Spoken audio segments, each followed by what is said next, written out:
السلام علیکم ورحمۃ اللہ وبرکاتہ حامدا و مصلیا وبعد۔ میرے پیارے بھائیوں، عزیزوں، دوستوں، آج بہت ہی اہم موضوع ہے۔ پہلے حدیث سماعت فرمائیں۔ عن عبداللہ بن عمر رضی اللہ تعالی عنہما لما توفی عبد اللہ بن ابی جاء ابنه عبد اللہ بن عبد اللہ الى رسول اللہ صلی اللہ علیہ وسلم فسأله أن يؤطيه قميصه يكفن فيه أباه فأعطاه ثم سأله أن يصلي عليه فقام رسول الله صلى الله عليه وسلم ليصلي عليه فقام عمر رضي الله تعالى عنه فأخذ بثوب رسول الله صلى الله عليه وسلم فقال يا رسول الله تصلي عليه وقد نهاك ربك أن تصلي عليه فقال رسول الله صلى الله عليه وسلم إنما خيرني الله فقال عليه الصلاة والسلام قال تعالى استغفر لهم أو لا تستغفر لهم إن تستغفر لهم 70 مرة سأزيده على 70 قال إنه منافق قال فصلى عليه رسول الله صلى الله عليه وسلم فأنزل الله تبارك وتعالى ولا تصلي على أحد منهم مات أبدا ولا تقم على قبره رواہ البخاری۔ حدیث نمبر 4670۔ میرے محترم بھائیوں، یہ حدیث بہت ہی مشہور حدیث میں سے ہے، اور حدیث گرچہ طویل ہے لیکن بہت ہی اہم حدیث ہے، اور ہر اہل علم جانتے ہیں اس حدیث کے بارے میں۔ آج میں آپ کو کچھ ان کی وضاحت بتا دوں۔ قصہ کیا ہے، ماجرا کیا ہے۔ حدیث کا ترجمہ سماعت فرمائیں۔ راوی عبداللہ بن عمر رضی اللہ تعالی عنہما ہے، بیان کرتے ہیں کہ جب عبداللہ بن ابی بن سلول رئیس المنافقین کا انتقال ہو گیا تو اس کے صاحبزادے، اس کے بیٹے عبداللہ اللہ کے نبی صلی اللہ علیہ وسلم کے پاس آئے اور کہنے لگے، یا رسول اللہ، آپ میرے ابو کو کفنانے کے لیے اپنا پہنا ہوا قمیص مجھے عطا کر دیں تاکہ میں اسے کفنا سکوں۔ آپ صلی اللہ علیہ وسلم نے اسے قمیص عطا کی، اور آپ صلی اللہ علیہ وسلم جب جنازے میں جانے کا ارادہ کیے، جب جنازہ پڑھانے کا ارادہ کیے، تو حضرت عمر رضی اللہ تعالی عنہ نے آپ کے دامن کو تھام لیا اور عرض کرنے لگا، یا رسول اللہ، نہاک ربک ان تصلی علیہ، کیا آپ کے رب نے منع کیا ہے کہ آپ ان کے اوپر نماز جنازہ پڑھائیں؟ نبی کریم صلی اللہ علیہ وسلم نے حضرت عمر رضی اللہ تعالی عنہ کو جواب دیتے ہوئے فرمایا، رب تعالیٰ نے مجھے اختیار دیا ہے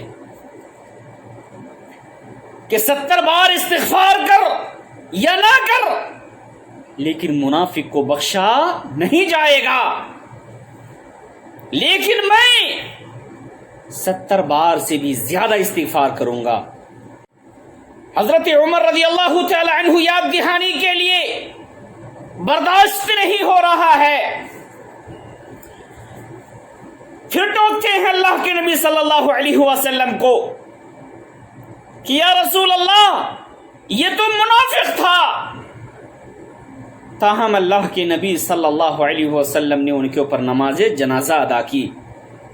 تب اللہ تبارک و تعالیٰ نے قرآن میں آیتیں نازل کی، سورہ توبہ کی آیتیں نازل کی، وَلَا تُصَلِّ عَلَىٰ أَحَدٍ مِّنْهُمْ مَاتَ أَبَدًا وَلَا تَقُمْ عَلَىٰ قَبْرِهِ، یہ آیتیں نازل ہوئی۔ آپ کسی منافق کی نماز جنازہ نہ ادا کریں اور نہ ہی اس کی قبر پر کھڑے ہوں۔ تو میرے محترم بھائیوں، یہ رہی حدیث کا ترجمہ۔ اس کے بعد حدیث میں ہمیں بہت ساری باتیں معلوم ہوتی ہیں، لیکن مختصر طور پر میں یہ کہوں کہ عبداللہ بن ابی بن سلول جو ایک منافق تھے، لیکن اس کا بیٹا عبداللہ، گویا کہ باپ بھی عبداللہ جو انتقال کیے وہ باپ بھی عبداللہ، اور جو اللہ کے نبی صلی اللہ علیہ وسلم کے پاس آئے وہ بھی عبداللہ۔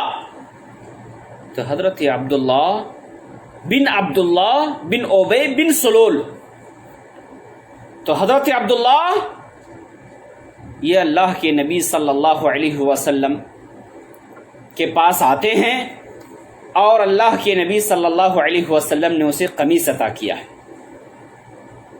کیونکہ یہ پکے سچے مسلمان تھے۔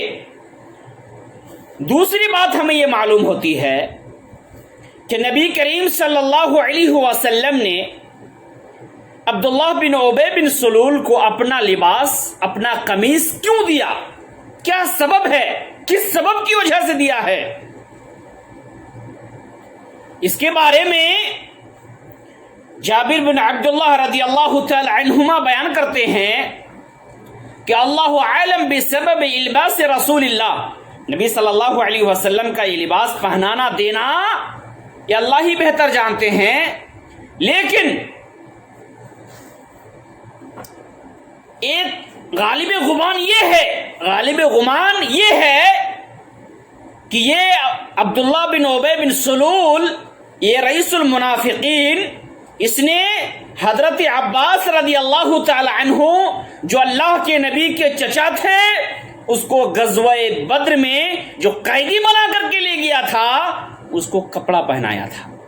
اس کو کپڑا پہنانے کی وجہ سے اللہ کے نبی صلی اللہ علیہ وسلم نے فَآتَاهُ رَسُولُ اللَّهِ قَمِيصًا بَدَلَهُ، اس کے بدلے میں اللہ کے نبی صلی اللہ علیہ وسلم نے اس کو قمیص عطا کیا۔ یہ حضرت جابر بن عبداللہ رضی اللہ تعالی عنہ کا بیان ہے۔ دوسرا سبب یہ بیان کرتے ہیں کہ حضرت عبداللہ جو اللہ کے نبی کے پاس آئے، یہ پکے سچے مسلمان تھے، یہ خالص مسلمان تھے، اور اس نے اسلام کو بہترین سے سمجھا، حقیقی طور پر اسلام کو سمجھا تھا۔